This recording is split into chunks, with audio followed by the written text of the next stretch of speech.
So good evening to all.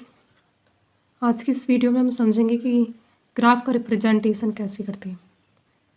Graph representation we generally study graph in discrete mathematics as well as data structure and algorithms, and use of the graph, I think there are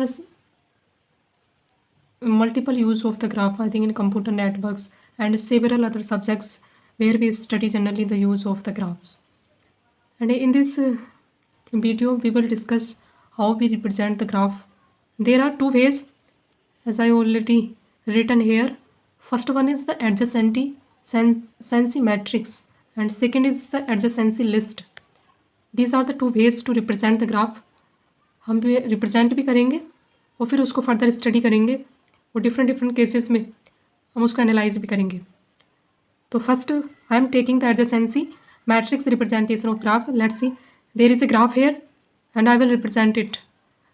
So for representing it, as this is the matrix, there is the method. We will just write the number of nodes here, A, B, C and T. 4 nodes are there.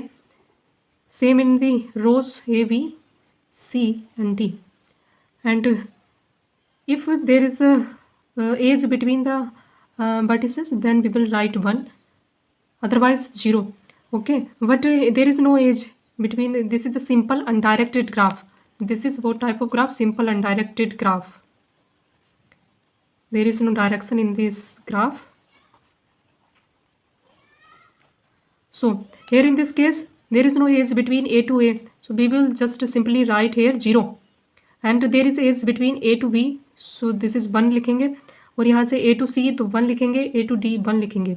Simply here V to A 1 लिखेंगे और V to V, no edge between B to V, so we will just simply write here 0.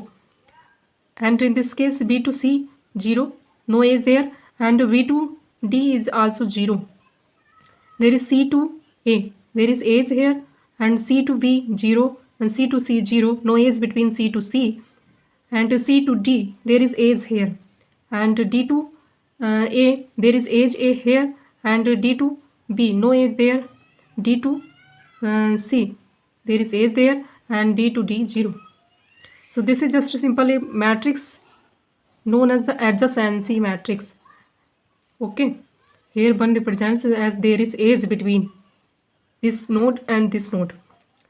By observing this matrix we can see here the diagonal elements, all the diagonal elements of the adjacency matrix are 0. Okay, and other from the diagonal elements we can see here this is the symmetric matrix. I hope you all are known what is the symmetric matrix. Symmetric matrix is the matrix if we take transpose of that matrix. Matrix transpose is equal to simply the matrix. So here we can see this is the transpose matrix, all the entries above than and lower than are the mirror image of each other. Okay, so बराबर adjacency नहीं symmetric matrix S by this is the symmetric matrix also. Okay, now we will represent the graph by, but this is the one-way theorem. We cannot say that if a matrix is symmetric matrix and that would be the simple indirect adjacency matrix. No, but in case of matrix is the representation of simple undirected adjacency matrix representation of a graph, then in that case that matrix always would be the symmetric matrix. This is the one-way theorem. One way I can write here, point है ये कि simple undirected graph का adjacency matrix if this then always symmetric matrix. But may or may not इस symmetric matrix है कोई, सो कहने लगे कि हम simple undirected adjacency matrix होगा किसी ग्राफ का may और may not, not true always, may or may not. Okay, I think इतना मैथ समझ में आया सबको. एंड अब now I will represent the same graph with the help of adjacency list. Okay,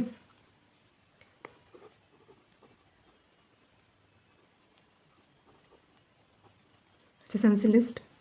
So same graph if I take, or I can change the graph as well. यदि यहाँ पे D एक node और हम add करते हैं और हम इसको यदि रिप्रेजेंट करते हैं तो यहाँ पे एक एरे ऑफ द पॉइंटर होता है साइज बी का, साइज बी बराबर number of nodes B take array of size B.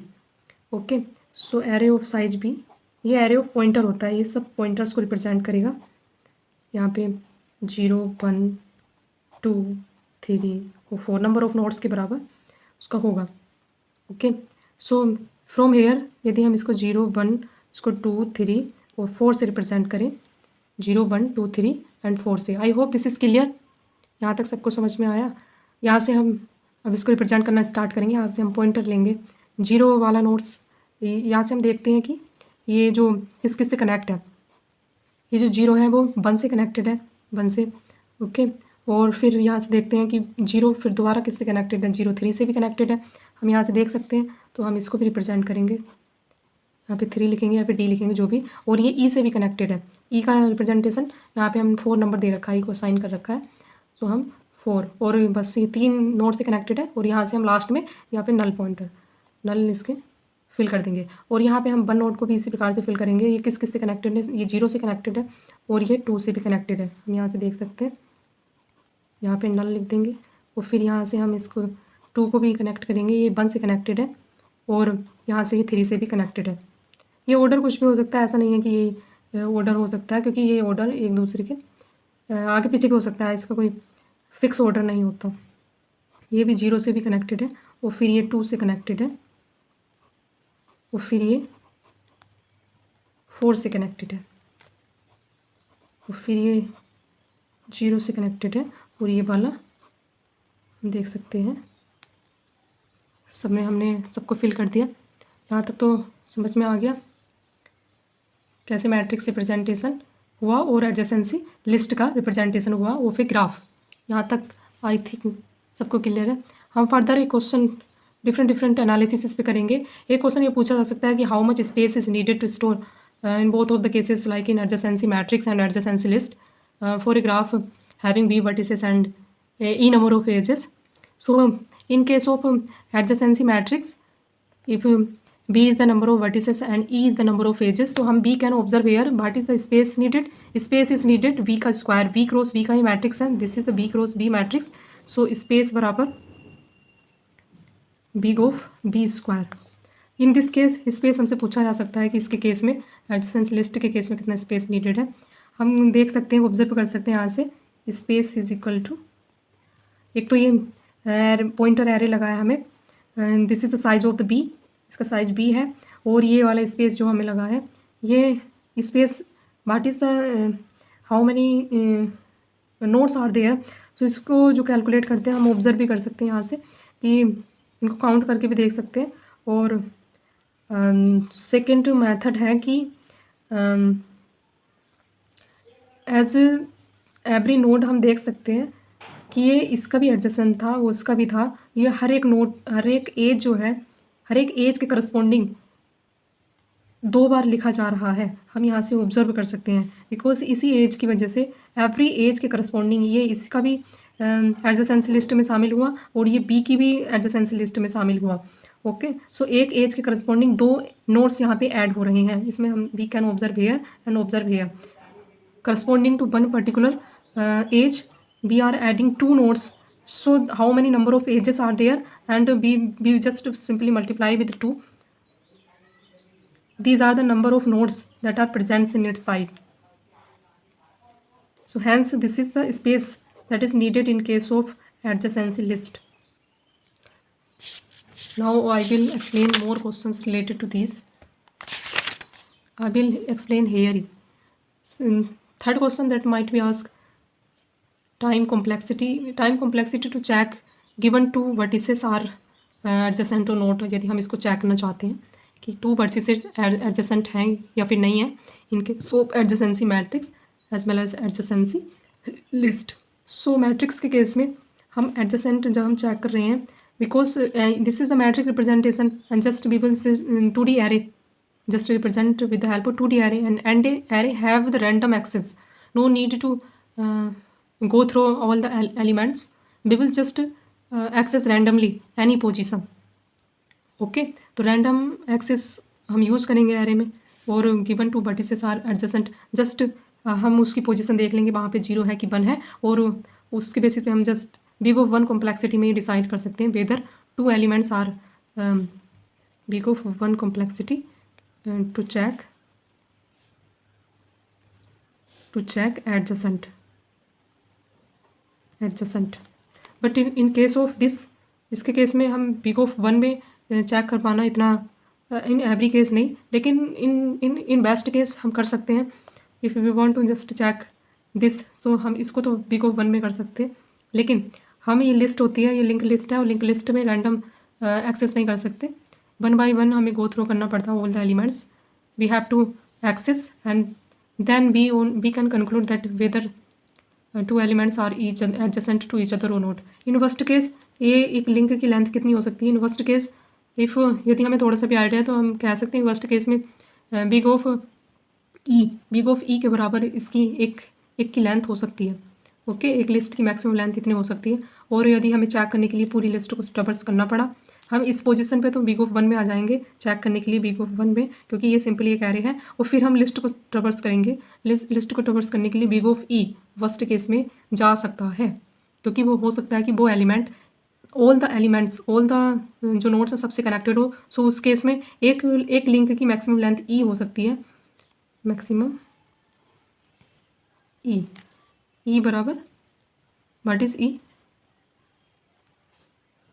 Okay, so maximum length जब ई होगी तो इन फर्स्ट केस इतने तो हम उसके लिए लगा हमें इस पोजीशन पर आने के लिए, और बिग ऑफ ई. ओके, ई बराबर यहाँ पे वही है, इस केस में ई बराबर b-1 है. कैसे? वो एलिमेंट तो है ही, लेकिन वो और सबसे कनेक्टेड है, और total number of elements b हैं, तो b-1 से कनेक्टेड है. b-1 के अकॉर्डिंग यहाँ पे एज आए हैं. सो b-1 ओवरऑल कॉम्प्लेक्सिटी इस केस में चेक करने की big of v in worst case होगी, और big of 1 in best case होगी. बेस्ट केस मैंने आपको एक्सप्लेन कर ही दिया है. आई थिंक ये बात भी क्लियर है सबको कि ई कैसे आया और फिर b-1 कैसे आया. यदि नहीं आया तो आप लोग इसको रिमाइंड करके देख सकते हैं. ओके, अब थर्ड क्वेश्चन है कि time complexity to find degree of vertex. यदि हम किसी वर्टेक्स की डिग्री फाइंड करना चाहते हैं इन केस ऑफ एडजेसेंसी मैट्रिक्स, तो हम कैसे, कितनी कॉम्प्लेक्सिटी उसमें लगेगी? कि कोई भी वर्टेक्स है, लेट्स सी कि दिस इज़ द वर्टेक्स, और हम इसकी डिग्री को फाइंड करना चाहते हैं. सो इससे जो कनेक्टेड है वो सब इसी रो में तो होंगे, इसी की पर्टिकुलर रो में होंगे जो भी कनेक्टेड होंगे. सो हमें जस्ट इसकी एक जो रो है उसका साइज यदि हमें पता हो तो हम उसको सारे को ट्रैवर्स कर लेंगे उस एरे को, और हम ये फाइंड आउट कर सकते हैं कि कितनी बार नंबर ऑफ 1 आया.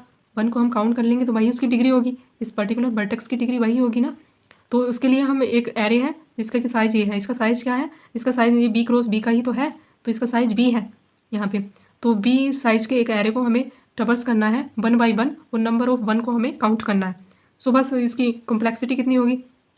b साइज़ के एरे को तो बिग ऑफ b होगी, 1 को काउंट करना है बिग ऑफ b के साइज़ के एरे में, वही उसकी डिग्री होगी. किसी भी पर्टिकुलर नोट की डिग्री को कैलकुलेट करने की time complexity in case of adjacency matrix is big of b बराबर नंबर ऑफ नोड्स.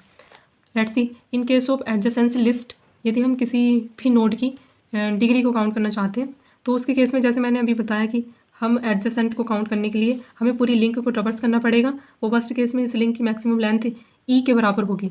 ई बराबर यहाँ पे b-1 होगा, क्योंकि b तो पर्टिकुलर नोड है जो कि यहाँ को रिप्रेजेंट कर ही रहा है.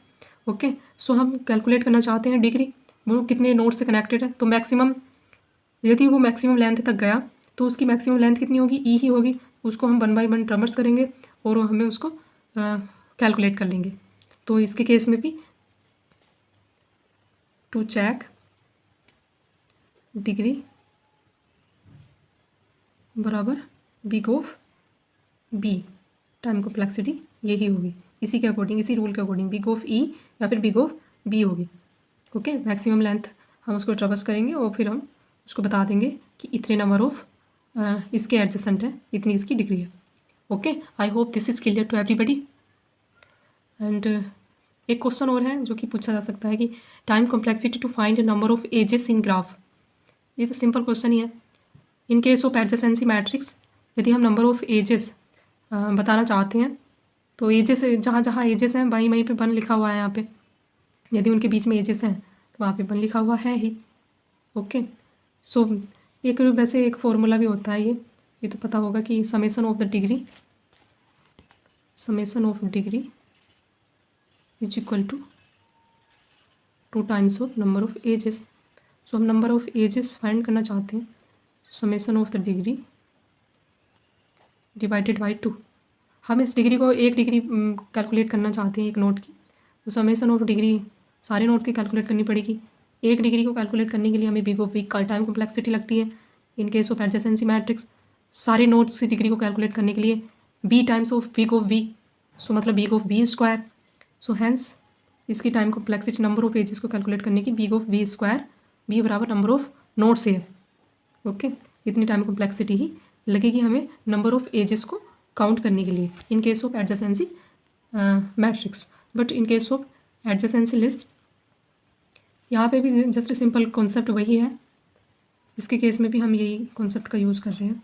यदि हम कैलकुलेट करना चाहते हैं तो b+2 ही तो ये था ही। ओके, डिग्री बराबर just summation of the degree वही कॉन्सेप्ट है।